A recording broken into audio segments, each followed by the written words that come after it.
ব্যাপার মা? মেঘলা শোনো, তোমার জন্য একটা ভালো খবর আছে। আমি জানি না তুমি ব্যাপারটা কিভাবে নিবে, তবে আশা করছি ভালোভাবে নিবে। তোমার একটা বিয়ের প্রস্তাব আসছে। বিয়ের প্রস্তাব? কার সাথে মা? ছেলেটা না মাবি, খুব বড় লোকের ছেলে, বড় ব্যবসা আছে, শিক্ষিত ছেলে, তোমাকে সুখে রাখবে। মা, তুমি তো জানো আমি সেলিমকে ভালোবাসি।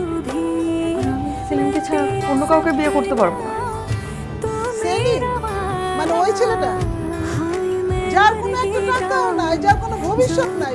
এই শোনো, যার কোনো টাকা নাই, ভবিষ্যৎ নাই, তার সাথে সংসার করা তো দূরের কথা, বিয়ের কথাটাও ভাবা, বুঝছো? মা, জীবনে টাকা পয়সাটাই সব, ভালোবাসাটাই আসে। ভালোবাসা না পেট ভরা না মেঘলা। ওই প্রেম, বিনোদন, বিয়ে, ভালোবাসা এগুলো মনের মধ্যে। আমি চাই না তুমি পচা শামুকে পা কাটো। মা, তুমি সেলিমকে পচা শামুক বলতে পারো না। যে যেটা প্রাপ্য তাকে সেটাই ফিরিয়ে দিতে হবে। আমি তোমার সাথে বেশি কথা বলতে চাই না। আমি যেটা তোমাকে বলেছি তুমি সেটাই মনে রাখো। মা, বিয়ে যদি করতেই হয় আমি সেলিমকে করবো।